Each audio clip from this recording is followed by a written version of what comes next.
Au nom du Père et du Fils et du Saint-Esprit, ainsi soit-il.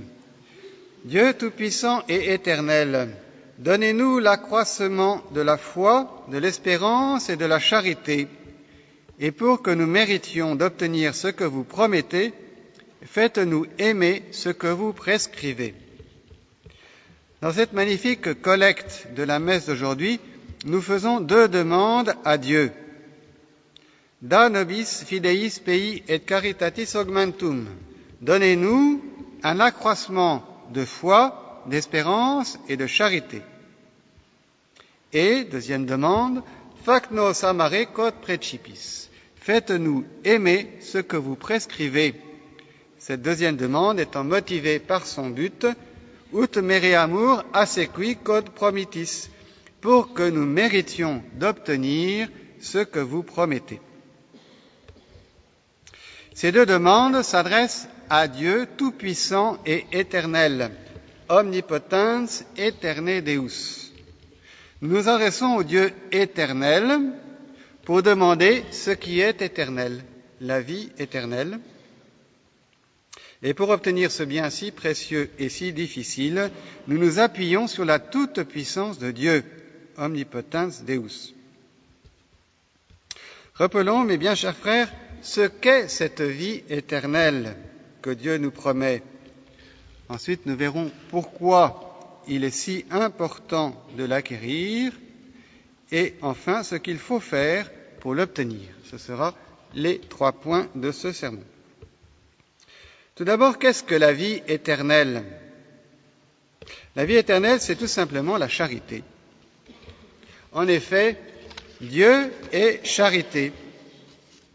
Celui qui a la charité en lui-même a la vie de Dieu, la vie éternelle. Nous savons que nous sommes passés de la mort à la vie, dit saint Jean, parce que nous aimons nos frères. Celui qui n'aime pas demeure dans la mort. La Sainte Trinité est un océan de charité, une charité infinie. Dieu, infiniment bon, infiniment aimable, se connaît parfaitement lui-même. Aussi, il s'aime infiniment, au point que cet amour qu'il se porte à lui-même s'exprime dans une personne divine, infinie, le Saint-Esprit. Nous ne pouvons pas aimer Dieu autant qu'il s'aime, mais nous pouvons l'aimer d'un amour semblable, de même nature, même s'il est moins intense.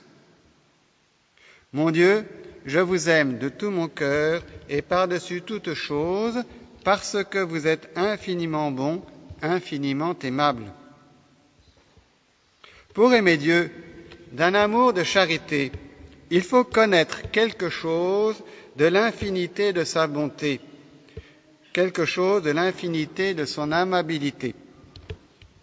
Pour aimer Dieu de charité, il ne suffit pas de dire « j'aime Dieu parce qu'il m'a donné telle ou telle chose, parce qu'il a fait telle ou telle chose ».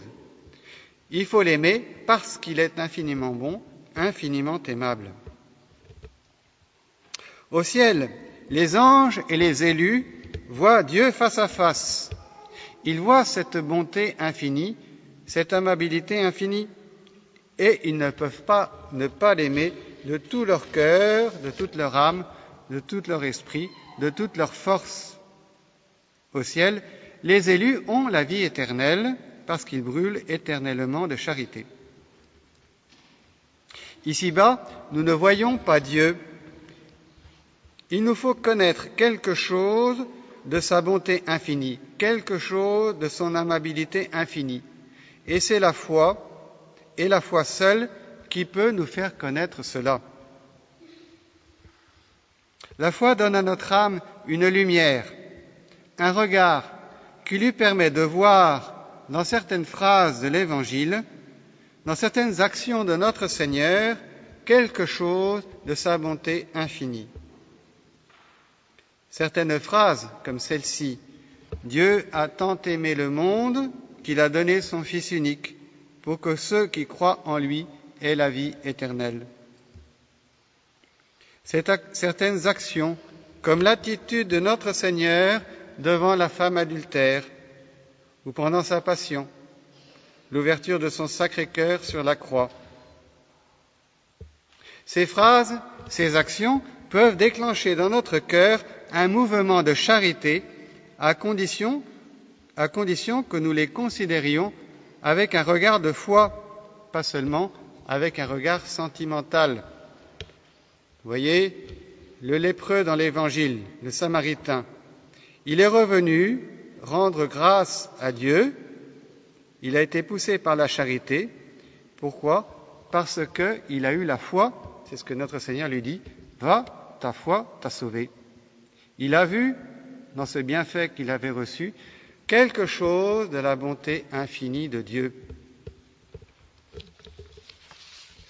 Nous avons donc répondu à notre première question. Qu'est-ce que la vie éternelle ?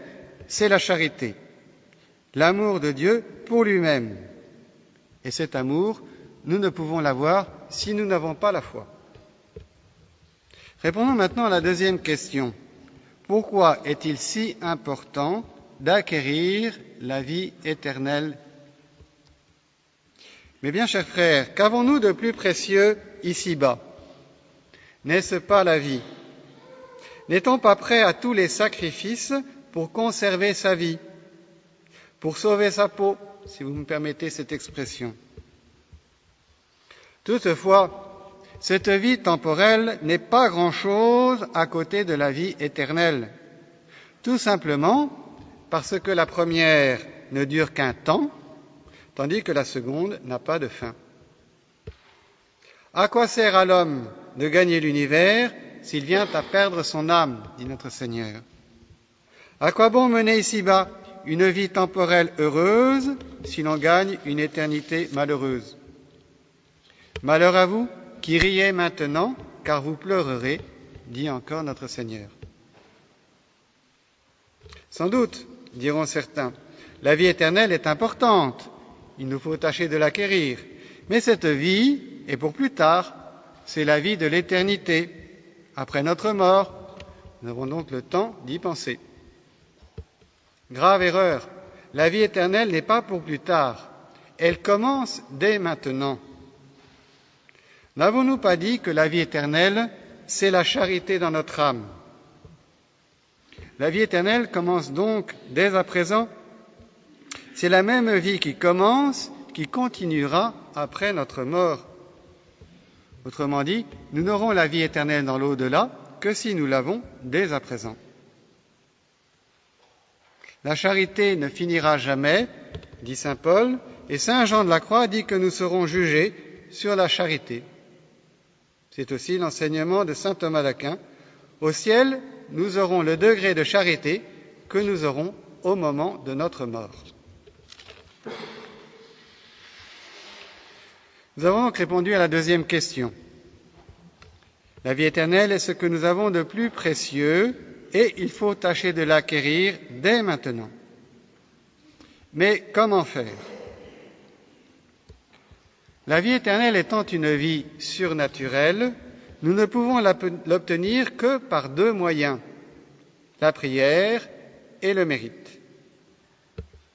Dieu seul peut nous donner cette vie éternelle et il nous la donnera si nous la lui demandons, c'est la prière, ou si nous faisons des actions qui le poussent à nous la donner, c'est le mérite. Et c'est pourquoi dans la collecte que nous avons lue tout à l'heure, il y a deux parties, deux demandes. Nous demandons, d'abord c'est la prière, Da nobis fideis pei et caritatis augmentum. Donnez-nous une augmentation de foi, d'espérance et de charité. Et ensuite, c'est le mérite. Ut mereamur obtinere quod promittis. Faites-nous aimer ce que vous commandez pour que nous méritions d'obtenir ce que vous promettez. L'erreur de Pélage, un moine de la fin du IVe siècle, du début du Ve, était de penser qu'on peut obtenir la vie éternelle par ses propres forces. Pélage a été combattu par saint Augustin et condamné comme hérétique. Mais nous avons tous tendance à être plus ou moins pélagiens. à penser qu'il suffit que nous le voulions pour aimer Dieu. Eh bien non. La foi est un don de Dieu, la charité aussi. Voilà pourquoi nous devons demander la foi et la charité, et demander encore l'augmentation de foi et de charité. Un jour, un homme vint voir Jésus pour lui demander la guérison de son fils qui était tourmenté par le démon. « Si vous pouvez quelque chose, secourez-nous, ayez pitié de nous. » Jésus lui répond, « Si tu peux croire, tout est possible à celui qui croit. » Et aussitôt, le père de l'enfant s'écria, disant avec larmes, « Je crois, Seigneur, aidez mon incrédulité, augmentez ma foi. » Aimons nous aussi à dire, « Je vous aime, mon Dieu, augmentez ma charité. » Mais il n'y a pas que la prière, il y a aussi le mérite, qui consiste à faire par amour ce que Dieu nous commande. Comme dit la collecte, pour que nous méritions d'obtenir ce que vous promettez, faites-nous aimer ce que vous prescrivez.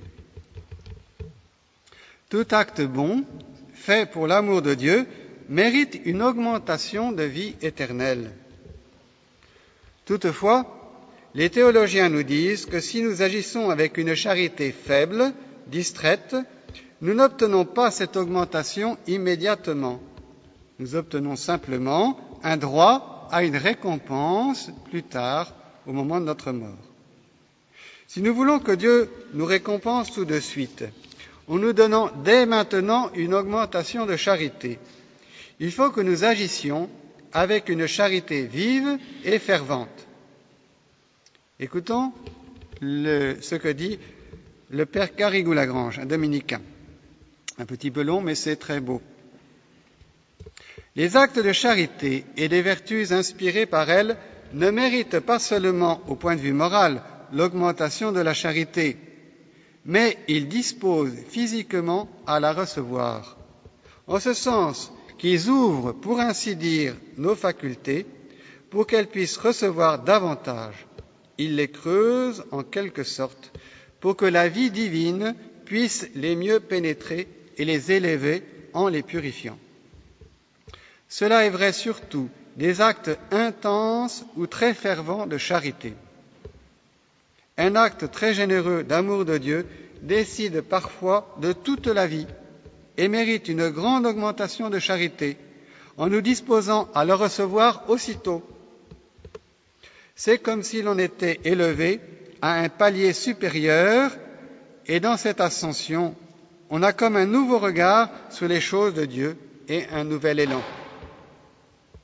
Celui qui avait 2 talents en obtient ainsi aussitôt 1 ou 2 de plus, peut-être davantage. Et comme le dit saint Thomas, le Saint-Esprit nous est alors envoyé à nouveau, car il devient présent en nous d'une façon nouvelle, plus intime et plus rayonnante. Il n'est pas nécessaire de faire de grandes choses, il suffit de faire notre devoir, de faire ce que Dieu attend de nous, mais de le faire de tout notre cœur. Alors tournons-nous vers la Sainte Vierge.